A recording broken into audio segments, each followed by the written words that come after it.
ಎನ್ಆರ್ಪುರ ಸುದ್ದಿ ಸಮಾಚಾರಕ್ಕೆ ಸ್ವಾಗತ. ಇಂದು ಬುಧವಾರ. ನಾನು ಪಲ್ಲವಿ ಪ್ರಶಾಂತ್ ಎಡಗೆರೆ. ಸುದ್ದಿಗಳ ವಿವರ. ಇಂದು ಮಕ್ಕಳಿಗೆ ಗೊತ್ತಾಗದಂತೆ ಕೆರಳಿಸುವ ಸಾಹಿತ್ಯ ಓದುತ್ತಿದ್ದಾರೆ. ನಮಗೆ ಬೇಕಾಗಿರುವುದು ಕೆರಳಿಸುವ ಸಾಹಿತ್ಯ ಅಲ್ಲ, ಅರಳಿಸುವ ಸಾಹಿತ್ಯ ಎಂದು ಹೊಸನಗರದ ಸರ್ಕಾರಿ ಪ್ರಥಮ ದರ್ಜೆ ಕಾಲೇಜಿನ ಕನ್ನಡ ಅಧ್ಯಯನ ವಿಭಾಗದ ಮುಖ್ಯಸ್ಥ ಡಾ ಶ್ರೀಪತಿ ಹಳಗುಂದ ಅಭಿಮತ ವ್ಯಕ್ತಪಡಿಸಿದರು. ಅವರು ಭಾನುವಾರ ತಾಲೂಕಿನ ಬೆಳ್ಳೂರು ಸರ್ಕಾರಿ ಪ್ರೌಢಶಾಲಾ ಆವರಣದಲ್ಲಿ ನಡೆದ 10ನೇ ತಾಲೂಕು ಕನ್ನಡ ಸಾಹಿತ್ಯ ಸಮ್ಮೇಳನದಲ್ಲಿ ಸಮಾರೋಪ ಸಮಾರಂಭದಲ್ಲಿ ಸಮಾರೋಪ ಭಾಷಣ ಮಾಡಿದರು. ಮಲೆನಾಡಿನಲ್ಲಿ ಇರುವ ಅನೇಕ ಆಡುಭಾಷೆಗಳು ಇಂದು ಮರೆಯಾಗುತ್ತಿದೆ, ಸಂಸ್ಕೃತಿ ಸಂಸ್ಕಾರ ಕಣ್ಮರೆಯಾಗುತ್ತಿದೆ ಎಂದು ಕಳವಳ ವ್ಯಕ್ತಪಡಿಸಿದರು. ಸಮ್ಮೇಳನಾಧ್ಯಕ್ಷ ಬೆಮ್ಮನೆ ದಯಾನಂದ್ ಮಾತನಾಡಿ, ಸಾಹಿತ್ಯ ಸಮ್ಮೇಳನದ ಅಧ್ಯಕ್ಷರು ಎಂದರೆ ಕೇವಲ ಉತ್ಸವ ಮೂರ್ತಿ ಅಲ್ಲ, ಸಾಹಿತ್ಯ ಸಮ್ಮೇಳನದಲ್ಲಿ ತೆಗೆದುಕೊಂಡ ನಿರ್ಣಯಗಳನ್ನು ಸರ್ಕಾರವು ಜಾರಿಗೆ ತರಬೇಕು. ಇಲ್ಲದಿದ್ದರೆ ಸಾಹಿತ್ಯ ಸಮ್ಮೇಳನಗಳು ಕೇವಲ ಜಾತ್ರೆ, ಉತ್ಸವವಾಗಲಿದೆ ಎಂದರು. ತಾಲೂಕು ಕನ್ನಡ ಸಾಹಿತ್ಯ ಪರಿಷತ್ನ ಅಧ್ಯಕ್ಷ ಪೂರ್ಣೇಶ್ ಅಭಿನಂದನಾ ನುಡಿ ತಿಳಿಸಿದರು. ಸಭೆಯಲ್ಲಿ ಸ್ವಾಗತ ಸಮಿತಿ ಅಧ್ಯಕ್ಷ ಆರ್ ವೆಂಕಟರಮಣಯ್ಯ, ಕಾರ್ಯಾಧ್ಯಕ್ಷ ಎಸ್ಎಸ್ ಸಂತೋಷ್ ಕುಮಾರ್, ಸಾಹಿತ್ಯ ಸಿರಿ ಪ್ರಶಸ್ತಿ ವಿಜೇತ ಗೋಪಾಲ್ ಎಸ್ ಎಡಗೆರೆ, ಕನ್ನಡ ಸಾಹಿತ್ಯ ಪರಿಷತ್ನ ಮಹಿಳಾ ಘಟಕದ ಅಧ್ಯಕ್ಷೆ ಭಾಗ್ಯಾನಂಜುಂಡಸ್ವಾಮಿ, 9ನೇ ಕನ್ನಡ ಸಾಹಿತ್ಯ ಸಮ್ಮೇಳನದ ಅಧ್ಯಕ್ಷ ಅನಂತ ಪದ್ಮನಾಭ, ಕನ್ನಡ ಸಾಹಿತ್ಯ ಪರಿಷತ್ನ ನಿಕಟಪೂರ್ವ ಅಧ್ಯಕ್ಷ ಎನ್ಎಂ ಕಾಂತರಾಜ್, ವಿವಿಧ ಸಮಿತಿಯ ಪದಾಧಿಕಾರಿಗಳಾದ N P Ramesh, H E Diwakar, N P Ravi, H E Mahesh, Siddappa Gowda, Venkataramana, Dharmasthala ಗ್ರಾಮಾಭಿವೃದ್ಧಿ ಯೋಜನೆಯ ಯೋಜನಾಧಿಕಾರಿ ರಾಜೇಶ್, ವಕೀಲ ಇಸಿ ಜೋಯಿ, ನಾಟಿ ವೈದ್ಯ ಈಶ್ವರ್ ನಾಯಕ್, ಸಮಾಜ ಸೇವಕಿ ಜುಬೇದಾ, ಕನ್ನಡ ಕಟ್ಟಾಳು ಪಿಸಿ ಮ್ಯಾಥ್ಯೂ, ರಕ್ಷಣಾ ವೇದಿಕೆಯ ಪ್ರೇಮಾ ಶ್ರೀನಿವಾಸ್ ಹಾಗೂ ಕನ್ನಡ ಸಿರಿ ಪ್ರಶಸ್ತಿ ವಿಜೇತರು ಇದ್ದರು. ಕನ್ನಡಪ್ರಭ ಶಿವಮೊಗ್ಗ ಜಿಲ್ಲಾ ವಿಶೇಷ ವರದಿಗಾರ ಹಾಗೂ ಸಾಹಿತಿ ಗೋಪಾಲ್ ಎಸ್ ಎಡಗೆರೆ ಅವರಿಗೆ ಸಾಹಿತ್ಯ ಸಿರಿ ಪ್ರಶಸ್ತಿ ನೀಡಿ ಗೌರವಿಸಲಾಯಿತು. ತಾಲೂಕಿನ 11 ಜನರಿಗೆ ಕನ್ನಡ ಭಾಷೆಯ ಸಾಧನೆಗಾಗಿ ಕನ್ನಡ ಸಿರಿ ಪ್ರಶಸ್ತಿ ನೀಡಲಾಯಿತು. ದಿವಂಗತ ಮಂಜುನಾಥ ಶೆಟ್ಟಿ ಕಣೇಬೈಲು ಪ್ರೇರಣಾ ಪ್ರಶಸ್ತಿಯನ್ನು 5 ಮಕ್ಕಳಿಗೆ ವಿತರಿಸಲಾಯಿತು. ಬಂದು ವಾಪಸ್ ಹೋದ ನಂತರ ಯಾರಿಗೂ ಫೋನಿಗೆ ಸಿಗ್ಲಿಲ್ಲ. ಕೊನೆಗೆ ನೋಡಿದ್ರೆ ಅಲ್ಲಿ ಚಿಕ್ಕಮಂಗ್ಳೂರು ಬೇಲೂರು ಹತ್ರ ಕಲ್ಕೆರೆ ಅನ್ನುವ ಕೆರೆ ಹತ್ರ ಆಕೆಯ ಅಲ್ಲಿ ಇಲ್ಲಿ ಫಂಕ್ಷನಿಗೆ ಹೋಗುದು, ನೋಡ್ಕೊ ಬರುದು, ತಲೆ ತಿನ್ನೋದು. ನೋಡಿ ತಪ್ಪೇನಿಲ್ಲ, ಆದ್ರೆ ಚಿಂತನೆ ಮಾಡ್ಬೇಕಲ್ಲ. ನಂಗೆ ಬೇಜಾರಾಗಿದೆ ಅಂತ ಗೊತ್ತಾ, ನನ್ನ ಮಕ್ಕಳಿಗೆ ಹೃದಯಕ್ಕೆ ಏನು ಹೇಳಿಕೊಡ್ತಿದ್ದೀನಿ ಅನ್ನುವುದು ನನ್ನ ಅಮ್ಮ ಮತ್ತು ಅಪ್ಪಂದರು ಪ್ರಶ್ನಿಸಿಕೊಳ್ಳಬೇಕಾದ ಈ ತುರ್ತಿದೆ. ಒಬ್ಬ ಹಾಸ್ಟೆಲ್ ವಾರ್ಡನ್ ಸತ್ತೋದ್ರೆ ಅಮೆರಿಕದಿಂದ ಬರುವ ಹುಡುಗ ಯಾಕೆ ಸ್ವಂತ ಅಮ್ಮ ಸತ್ರ ಬರೋದಿಲ್ಲ? ಕುರಿತು ಭಾಷಣ ಸ್ಪರ್ಧೆಯಲ್ಲಿ ತಾಲೂಕಿನಲ್ಲಿ ದ್ವಿತೀಯ, ಜಿಲ್ಲೆಯಲ್ಲಿ ಪ್ರಥಮ ಹಾಗೂ ರಾಜ್ಯ ಮಟ್ಟಕ್ಕೆ ಆಯ್ಕೆ. ನರಸಿಂಹರಾಜಪುರ ತಾಲೂಕಿನ ಗುಡ್ಡೆಹಳ್ಳ ಸರ್ಕಾರಿ ಕಿರಿಯ ಪ್ರಾಥಮಿಕ ಶಾಲೆಯ ಮುಖ್ಯೋಪಾಧ್ಯಾಯ ಆರ್ ನಾಗರಾಜ್ ಬೆಳ್ಳೂರಿನಲ್ಲಿ ನಡೆದ 10ನೇ ತಾಲೂಕು ಕನ್ನಡ ಸಾಹಿತ್ಯ ಸಮ್ಮೇಳನದಲ್ಲಿ ಕನ್ನಡ ಸಾಹಿತ್ಯ ಪರಿಷತ್ಗೆ ಸಂಬಂಧಪಟ್ಟಂತೆ ಕಳೆದ 10 ವರ್ಷಗಳಲ್ಲಿ ಕನ್ನಡ ದಿನಪತ್ರಿಕೆಗಳಲ್ಲಿ ಬಂದ ವರದಿಗಳನ್ನು ಸಂಗ್ರಹಿಸಿ 2 ದಿನ ಪ್ರದರ್ಶನ ಮಾಡಿ ಕನ್ನಡ ಭಾಷಾ ಪ್ರೇಮ ಹಾಗೂ ಕನ್ನಡ ದಿನಪತ್ರಿಕೆಗಳ ಬಗ್ಗೆ ಅಭಿಮಾನವನ್ನು ಮೆರೆದಿದ್ದಾರೆ.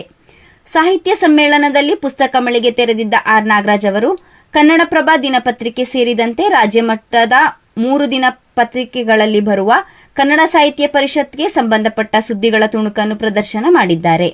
ಅಲ್ಲದೆ ನರಸಿಂಹರಾಜಪುರ ತಾಲೂಕಿನ ಲೇಖಕರು ಬರೆದ ಪುಸ್ತಕಗಳು, ಕೆಲವು ಪದ್ಯಗಳನ್ನು ಪ್ರಿಂಟ್ ಹಾಕಿಸಿ ಪ್ರದರ್ಶನ ಮಾಡಿದ್ದಾರೆ. ಆರ್ ನಾಗರಾಜ್ ಅವರು ದಿನಪತ್ರಿಕೆಗಳಲ್ಲಿ ನರಸಿಂಹರಾಜಪುರದ ಸಂಬಂಧಪಟ್ಟಂತೆ ಬರುವ ಆಯ್ದ ಸುದ್ದಿಗಳನ್ನು ಸಂಗ್ರಹಿಸಿ ಇಡುವ ಹವ್ಯಾಸ ಬೆಳೆಸಿಕೊಂಡಿದ್ದಾರೆ. 10ನೇ ತಾಲೂಕು ಕನ್ನಡ ಸಾಹಿತ್ಯ ಸಮ್ಮೇಳನದಲ್ಲಿ ಶಾಸಕ ಟಿಡಿ ರಾಜೇಗೌಡ ಅವರು ಈ ಪುಸ್ತಕ ಮಳಿಗೆಯನ್ನು ಉದ್ಘಾಟಿಸಿದರು.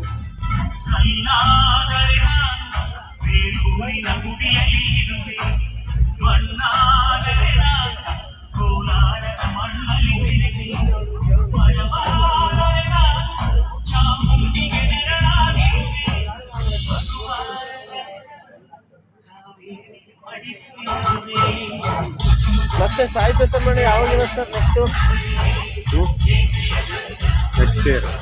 ಸರ್? ನರಸಿಂಹರಾಜಪುರ ತಾಲೂಕಿನ ಮಡಬೂರು ಗ್ರಾಮದ ಎಕ್ಕಡಬೈಲು ಜಾನ್ ಪೌಲ್ ಎಂಬುವರ ಮನೆಯ ಸಮೀಪದಲ್ಲೇ 10 ಕಾಡಾನೆಗಳ ಹಿಂಡು ಮಂಗಳವಾರ ಬೆಳಗ್ಗೆ ಕಾಣಿಸಿಕೊಂಡಿದೆ.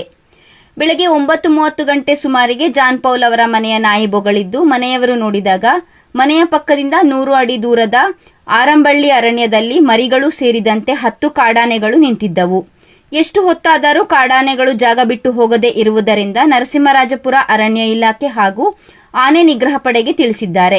ಸ್ವಲ್ಪ ಹೊತ್ತಿಗೆ ಸ್ಥಳಕ್ಕೆ ಆಗಮಿಸಿದ ಅರಣ್ಯ ಇಲಾಖೆಯವರು ಹಾಗೂ ಆನೆ ನಿಗ್ರಹ ಪಡೆಯವರು ಕಾಡಾನೆಗಳ ಹಿಂಡನ್ನು ಸಾತ್ಕೋಳಿ ಮುದುಕೂರು ಕಡೆಯ ಅರಣ್ಯಕ್ಕೆ ಅಟ್ಟಿದ್ದಾರೆ. ದಲಿತರಿಗೆ ಭೂಮಿ ಹಕ್ಕು ನೀಡಬೇಕು ಎಂಬ ನಮ್ಮ ಹೋರಾಟ ವಿಭಿನ್ನವಾಗಿ ಮುಂದುವರಿಯುತ್ತದೆ ಎಂದು ದಲಿತ ಸಂಘರ್ಷ ಸಮಿತಿಯ ರಾಜ್ಯ ಸಂಚಾಲಕ ತರೀಕೆರೆ ವೆಂಕಟೇಶ್ ತಿಳಿಸಿದರು. ಅವರು ಮಂಗಳವಾರ ತಾಲೂಕು ಕಚೇರಿ ಎದುರು ನಡೆಸುತ್ತಿರುವ ಅಹೋರಾತ್ರಿ ಧರಣಿ ಸತ್ಯಾಗ್ರಹದಲ್ಲಿ ತಹಶೀಲ್ದಾರ್ ಡಾ ನೂರುಲ್ ಹುದಾ ಅವರಿಗೆ ಮನವಿ ಪತ್ರ ಅರ್ಪಿಸಿ ಮಾತನಾಡಿದರು. ಭೂಮಿಗಾಗಿ ನಮ್ಮ ಹೋರಾಟ 9ನೇ ದಿನಕ್ಕೆ ಕಾಲಿಟ್ಟಿದೆ. ಇಂದು ಗಂಜಿ ಹೋರಾಟ ಮಾಡಿದ್ದೇವೆ. ಬುಧವಾರ ಅರೆಬೆತ್ತಲೆ ಹೋರಾಟ ನಡೆಯಲಿದೆ. ಗುರುವಾರ ಪೊರಕೆ ಪ್ರತಿಭಟನೆ ನಡೆಸುತ್ತೇವೆ. ಪ್ರತಿದಿನವೂ ವಿನೂತನವಾದ ಹೋರಾಟ ನಡೆಸುತ್ತೇವೆ ಎಂದರು. ಮೈಸೂರಿನ ರಾಜ್ಯ ಸಂಘಟನಾ ಸಂಚಾಲಕ ಕೆ ನಂಜಪ್ಪ, ವಿಜಯನಗರ ಜಿಲ್ಲೆಯ ರಾಜ್ಯ ಸಂಘಟನಾ ಸಂಚಾಲಕ ಪಿ ದುರ್ಗದಾಸ್, ತುಮಕೂರು ಜಿಲ್ಲಾ ಸಂಚಾಲಕ ಓಂಕಾರಮೂರ್ತಿ ಮಾತನಾಡಿದರು. ಈ ಸಂದರ್ಭದಲ್ಲಿ ಮಹಿಳಾ ಒಕ್ಕೂಟದ ರಾಜ್ಯ ಸಂಚಾಲಕಿ ಎಂವಿ ಭವಾನಿ, ತಾಲೂಕು ಸಂಚಾಲಕ ಎಂಜೆ ಸಿಜು, ಸಮಿತಿಯ ಮುಖಂಡರಾದ ರಾಜೇಶ್, ಮೃತ್ಯುಂಜಯ, ರಾಜು, ಜಯರಾಮ್, ಖಾದಿರ್, ರವಿ, ಕುಮಾರ್, ತಿಮ್ಮಯ್ಯ, ವಾಸಂತಿ, ವೆನಿಲಾ, ರೇಣುಕಾ, ಶೋಭಾ ಮತ್ತಿತರರು ಇದ್ದರು. ಬಂಧುಗಳೇ, ಇವತ್ತು ಕರ್ನಾಟಕ ದಲಿತ ಸಂಘರ್ಷ ಸಮಿತಿ 9ನೇ ದಿನದ ಅಹೋರಾತ್ರಿ ಅನಿರ್ದಿಷ್ಟ ಕಾಲ ಧರಣಿ ಸತ್ಯಾಗ್ರಹವನ್ನು ನಾವು ಭೂಮಿಗೋಸ್ಕರ ಮಾಡ್ತಾ ಇದ್ದೀವಿ. ಇವತ್ತು ಜಿಲ್ಲಾಧಿಕಾರಿಗಳಿಗೆ, ಮುಖ್ಯಮಂತ್ರಿಗಳಿಗೆ ಮತ್ತು ತಹಶೀಲ್ದಾರ್ ಅವರಿಗೆ ನಮ್ಮ ಮನವಿಯನ್ನು ಕೊಡ್ತಾ ಇದ್ದೀವಿ.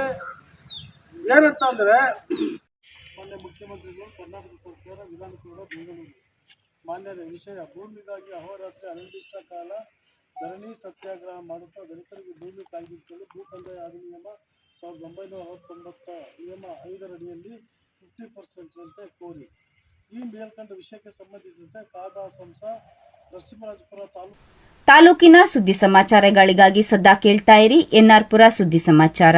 ವಂದನೆಗಳು.